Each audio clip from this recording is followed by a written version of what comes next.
জয় শ্রীকৃষ্ণ। রাধে রাধে।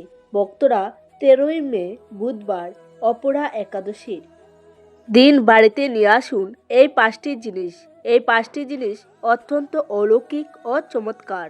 এর সরাসরি সম্পর্ক মা লক্ষ্মীর সঙ্গে।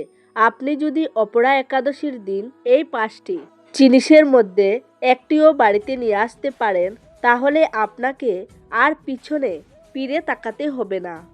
স্বয়ং মা লক্ষ্মী আপনার ঘরে প্রবেশ করবেন এবং আপনাকে সব ধরনের সুখ দেবেন। মা লক্ষ্মীর আশীর্বাদে সারা বছর করে অর্থ আসবে, যার জন্য আপনারা দীর্ঘদিন ধরে অক্লান্ত পরিশ্রম করছেন, তাই সম্পূর্ণ হবে। তাই ভক্তরা এই অপরা একাদশীর দিনে বাড়িতে অবশ্যই নিয়ে আসুন এই 5টি জিনিস। দেখুন ভক্তরা, আমাদের কাজ শুধু সঠিক পরামর্শ দেওয়া, মানবেন কিনা সেটা আপনার ইচ্ছা, কিন্তু আমি বলবো যদি মেনে নেন তাহলে আপনার জীবনতরী পার হয়ে যাবে। আপনি সব কাজে সাফল্য লাভ করবেন। দীর্ঘদিনের আটকে থাকা কাজ দ্রুত সফল হতে শুরু করবে। এর পাশাপাশি ভক্তরা অপরা একাদশীর দিনে আপনি যদি তুলসী তলায় এই একটি কাজ করতে পারেন, তাহলে মা লক্ষ্মীর আশীর্বাদ আপনার পরিবারের উপর সর্বদা বিরাজ করবে। মনে করা হয় অপরা একাদশীর দিন তুলসী তলায় এই কাজটি করলে জীবনের একাধিক দুঃখ থেকে মুক্তি পাওয়া যায়। অপরা একাদশীর শুভ দিনে তুলসী তলায় কি করলে পরিবারে সুখ সমৃদ্ধিতে ভরে থাকবে, তুলসী তলায় কি কাজ করা শুভ হতে পারে আপনার পরিবারের জন্য, তা অবশ্যই মনোযোগ দিয়ে শ্রবণ করবেন। তাই আজকের ভিডিওটি খুবই গুরুত্বপূর্ণ হতে চলেছে। তাই আমার সকল দর্শক বন্ধুদের কাছে অনুরোধ, ভিডিওটি আপনারা শুরু থেকে শেষ পর্যন্ত ভক্তি সহকারে মনোযোগ দিয়ে দেখবেন। যদি ভালো লাগে তবে একটি লাইক করবেন আর কমেন্টে জয় শ্রীকৃষ্ণ রাধে রাধে লিখে দিতে ভুলবেন না। হিন্দু পঞ্জিকা অনুযায়ী প্রতি মাসে 2টি করে একাদশী তিথি আসে, একটি কৃষ্ণপক্ষের এবং একটি শুক্লপক্ষের। কিন্তু বৈশাখ মাসের কৃষ্ণপক্ষের এই অপরা একাদশীর মাহাত্ম্য আমাদের পুরাণ শাস্ত্রে অত্যন্ত বিস্ময়কর ও অনন্য বলে বর্ণনা করা হয়েছে। অপরা শব্দের অর্থ হল অসীম বা যার কোনো সীমা নেই। স্কন্দ পুরাণ, পদ্ম পুরাণ ও ভবিষ্য পুরাণে বর্ণিত কাহিনী অনুযায়ী অপরা একাদশীর ব্রত পালন করলে মানুষ অসীম পুণ্য লাভ করে।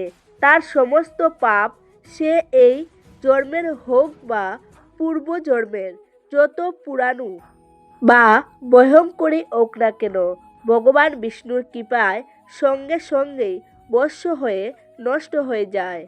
যে ব্যক্তি এই পবিত্র ব্রতটি সম্পূর্ণ ভক্তি, শ্রদ্ধা ও নিয়ম মেনে পালন করে, সে সরাসরি ভগবান শ্রীহরি বিষ্ণুর আশীর্বাদ লাভ করে। এই ব্রতের মাহাত্ম্য বর্ণনা করতে গিয়ে স্বয়ং ভগবান শ্রীকৃষ্ণ ধর্মরাজ যুধিষ্ঠিরকে বলেছিলেন, হে রাজন, কার্তিক মাসের পুষ্কর তীর্থে স্নান করার যে পুণ্য, মাঘ মাসে মকর সংক্রান্তির সময় প্রয়াগরাজের ত্রিবেণী সঙ্গমে স্নান করার যে পুণ্য, কাশীতে শিবরাত্রির কঠোর ব্রত পালন করার যে পুণ্য এবং গয়ার তীর্থে পিতৃদের জন্য বিধি মেনে পিণ্ডদান করার যে পুণ্য, এই সমস্ত পুণ্য শুধুমাত্র একটি অপরা একাদশীর ব্রত পালন করলেই সহজেই লাভ করা যায়। জীবনে যদি বড় কোনো শারীরিক কষ্ট, দুরারোগ্য, ব্যাধি, কঠিন বাধা বা আর্থিক সংকট থাকে, তবে এই একাদশীকে অত্যন্ত ফলদায়ক এবং সব ধরনের দুর্ভাগ্য থেকে রক্ষা করার ঢাল হিসেবে মনে করা হয়। শাস্ত্রে এমনও বলা হয়েছে যে ব্রহ্মহত্যা, পরনিন্দা, মিথ্যা সাক্ষী দেওয়া, মিথ্যা বলা এবং শাস্ত্রের অবমাননার মতো গুরুতর পাপ থেকেও এই একাদশী মুক্তি দিতে সক্ষম।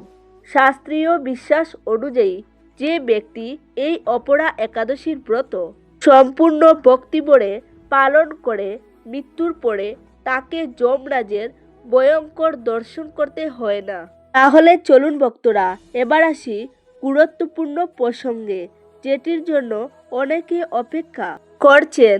এই অপরা একাদশীর দিন কোন 5টি জিনিস বাড়িতে আনলে মা লক্ষ্মীর কৃপায় সারা বছর গড়ে অর্থ আসবে এবং আপনাকে আর কখনো পিছনে ফিরে তাকাতে হবে না। তাহলে চলুন বন্ধুরা, জেনে নেওয়া যাক সেই 5টি জিনিস সম্পর্কে, যা আপনারা অপরা একাদশীর দিন বাড়িতে অবশ্যই নিয়ে আসবেন। ভক্তরা, অপরা একাদশীর দিন বাড়িতে যে জিনিসগুলি আনার কথা বলা হয়েছে তার মধ্যে প্রথম জিনিসটি হলো কড়ি। সনাতন ধর্ম অনুসারে সংসারে যে কয়েকটি জিনিসে স্বয়ং লক্ষ্মী দেবী বাস করেন বলে মনে করা হয়, তার মধ্যে অন্যতম হলো কড়ি। বাড়িতে কড়ি রাখা খুবই শুভ বলে মনে করা হয়। যে বাড়িতে কুড়ি থাকে সেই সংসারে লক্ষ্মী বাস করেন বলে প্রচলিত বিশ্বাস। কিন্তু কুড়ি যেখানে সেখানে ছড়িয়ে রাখবেন না। জ্যোতিষ অনুসারে ঠাকুর ঘরে কড়ি রাখা অত্যন্ত শুভ বলে মনে করা হয়। ঠাকুরের আসনে কড়ি রাখলে প্রসন্ন হন মা লক্ষ্মী। অনেকে লক্ষ্মীর জাপির মধ্যেও কড়ি রেখে দেন। যে বাড়িতে কড়ির পুজো করা হয় সেখানে কখনো অর্থের অভাব হয় না, কারণ সেই সংসারে মা লক্ষ্মীর আশীর্বাদ চিরকাল বজায় থাকে। বাড়িতে মা লক্ষ্মীর পুজো করলে দেবীর আরাধনার সঙ্গে কড়িরও পুজো করুন।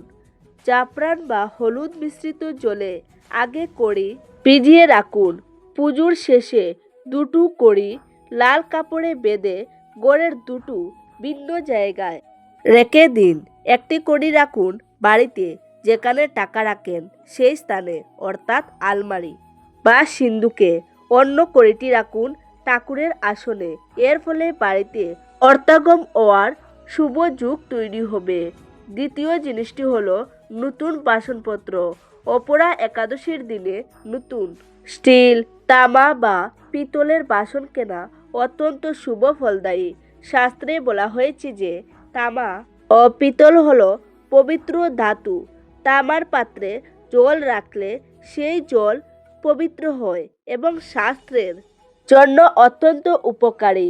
বিশেষ করে এই দিনে একটি নতুন কলস বা জলের পাত্র কেনা অত্যন্ত শুভ। কলসকে পরিপূর্ণতার প্রতীক বলে মনে করা হয়। বাড়িতে একটি পূর্ণ কলস থাকা মানে বাড়িতে প্রাচুর্য ও সমৃদ্ধির বিরাজ করেছে। এই দিনে কেনা নতুন বাসনপত্র দিয়ে রান্না করে ভগবানকে ভোগ নিবেদন করুন এবং পরিবারের সকলকে প্রসাদ দিন। তৃতীয় জিনিসটি হলো ময়ূরের পালক। হে বন্ধুরা, ময়ূরের পালককে অত্যন্ত শুভ বলে মনে করা হয়। তাই অপরা একাদশীর দিন আপনারা অবশ্যই একটি ময়ূরের পালক বাড়িতে নিয়ে আসুন। যদি আপনি রাতে একটি ময়ূরের পালক বালিশের নিচে রেখে ঘুমান এবং সকালে ঘুম থেকে উঠে সেই পালকের দর্শন করেন, তাহলে দেখবেন আপনার ভাগ্যে যে বারবার বাধা আসে, সেগুলি জীবনের প্রতিটি ক্ষেত্রে যে সমস্যার সম্মুখীন হতে হচ্ছে, সেগুলো ধীরে ধীরে দূর হতে শুরু করবে। কারণ বন্ধুরা, ময়ূরের পালকের সরাসরি সম্পর্ক শ্রীকৃষ্ণের সঙ্গে। আর আমাদের সনাতন ধর্মে ময়ূরের পালককে খুবই পবিত্র ও শুভ বলে মানা হয়। আমি আপনাদের বলে দেই, ময়ূরের পালকের সঙ্গে অনেক রকমের আর্থিক লাভও জড়িত বলে বিশ্বাস করা হয়। জ্যোতিষশাস্ত্র অনুযায়ী ঘুমানোর সময় যদি বালিশের নিচে ময়ূরের পালক রাখা হয়, তাহলে জীবনের বাধা বিপত্তি দূর হয়, ব্যক্তির ভাগ্য মজবুত হতে শুরু করে। এখন আপনি কি করবেন? খুব মন দিয়ে শুনুন।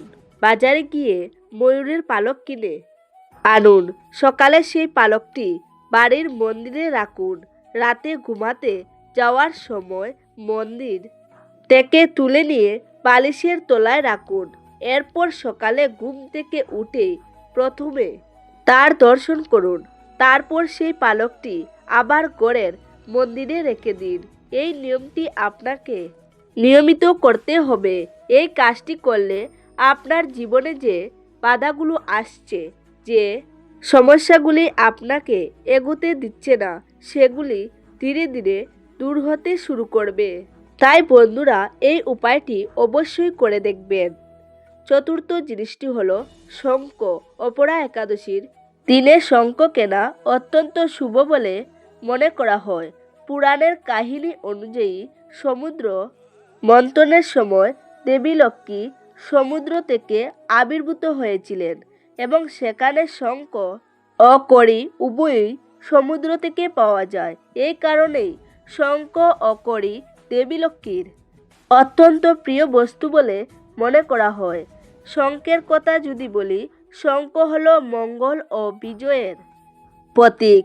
হিন্দু পূজায় শঙ্খের ব্যবহার অত্যন্ত প্রাচীন ও পবিত্র। বিশেষত দক্ষিণাবর্ত শঙ্খ বাড়িতে রাখা অত্যন্ত শুভ বলে মনে করা হয়।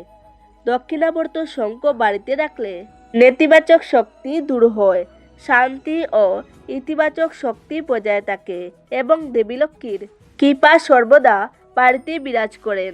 তাই অপরা একাদশীর মতো পূর্ণ তিথিতে একটি দক্ষিণাবর্ত শঙ্খ কেনা শুভ ভাগ্যের প্রতীক।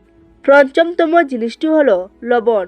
হয়তো অনেকে অবাক হচ্ছেন এই তালিকায় লবণের নাম দেখে, কিন্তু একাদশীর দিনে লবণ কেনা অত্যন্ত শুভ ও কল্যাণকর। এর পেছনে রয়েছে একটি গভীর রহস্য।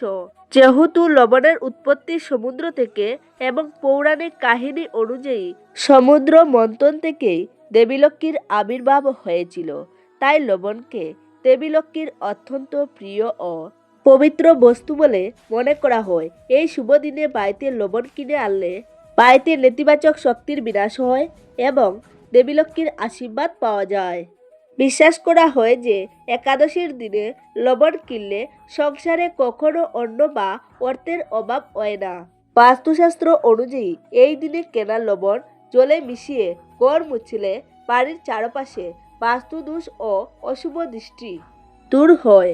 চলুন ভক্তরা, এবার জেনে নেওয়া যাক তুলসী তলায় সেই বিশেষ কাজটি সম্পর্কে, যার জন্য আপনি দীর্ঘ সময় ধরে অপেক্ষা করছেন। অপরা একাদশীর দিন তুলসী পুজোর সাথে অবশ্যই আপনারা তুলসী তলায় যদি এই কয়েকটি কাজ বা এই কয়েকটি ক্রিয়াকলাপ করতে পারেন, তা অত্যন্ত শুভ হতে পারে। দেখবেন ভাগ্য আপনার বদলে যাবে বেশ কয়েকদিনের মধ্যে। তা অবশ্যই আপনারা মনোযোগ দিয়ে শুনবেন।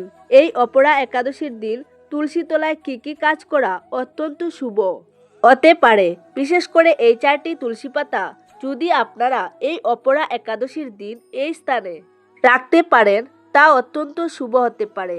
এই ক্রিয়াকলাপকে মহাসিদ্ধ ক্রিয়াকলাপ বলা হয়, যা আপনার জীবন বদলে দিতে পারে। তা অবশ্যই মনোযোগ সহকারে শুনুন।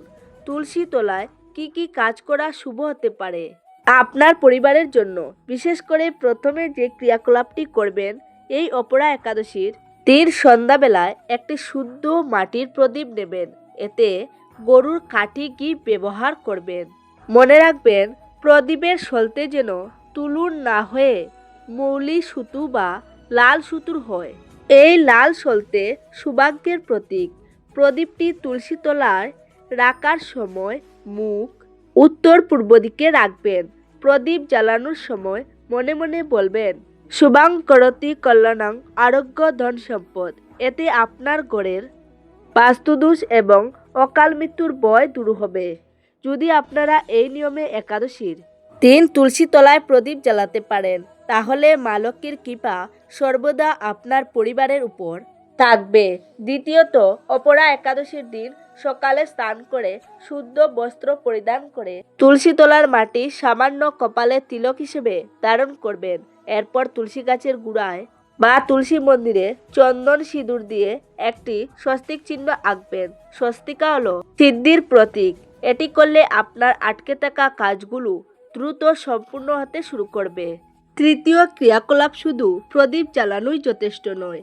এই অপরা একাদশীর দিন প্রদীপ জ্বালানোর পর তুলসী গাছকে অন্তত 9 বার বা 27 বার প্রদক্ষিণ করবে। প্রদক্ষিণ করার সময় এই ছোট্ট মন্ত্রটি পাঠ করবেন। মহাপ্রভু জননী সর্বসৌভাগ্যবর্ধিনী আদি বেদি হরা নিত্য তুলসীতম নমস্তুতে। এটি করলে আপনার জীবনেও আপনার পরিবারে সুখ সমৃদ্ধি বজায় থাকবে। কোনোদিন কোনো সমস্যার সম্মুখীন হতে হবে না। চতুর্থ ক্রিয়াকলাপ, যাদের আর্থিক উন্নতি হচ্ছে না তারা এই দিন একটি নতুন লাল উন্না তুলসী গাছে জড়িয়ে দেবেন এবং টবের পাশে একটি কড়ি রেখে দেবেন। পরের দিন সেই কড়িটি নিয়ে আপনার আলমারিতে বা টাকা রাখার বাক্সে রেখে দিন। এটি মা লক্ষ্মীকে আপনার ঘরে আকৃষ্ট করবে। বিশেষ করে আপনাদের সাথে যে তুলসী তলায় ক্রিয়াকলাপটি করার কথা বলা হলো সেটি অবশ্যই মনে ভক্তি নিয়ে করবেন এবং বিশেষ করে 4টি তুলসী পাতা অবশ্যই আপনারা গঙ্গা জলে রেখে সেই জলটি আপনার পুরো বাড়িতে ছিটিয়ে দেবেন। এতে আপনার বাড়ির নেতিবাচক শক্তি দূর হবে শ্রী বিষ্ণুর কৃপায়। বন্ধুরা, অবশ্যই এই শুভ দিনে ভগবান বিষ্ণুর সাথে অবশ্যই মাতা দেবী লক্ষ্মীর পুজোর আরাধনা করবেন। এর থেকে আপনারা আশীর্বাদ লাভ করতে পারবেন। তো এই ছিল আজকের ভিডিও। আপনাদের কেমন লেগেছে অবশ্যই কমেন্টে জানাতে ভুলবেন না। সবাই ভালো থাকবেন, সুস্থ থাকবেন। দেখা হবে নতুন একটি ভিডিওতে। নমস্কার, ধন্যবাদ।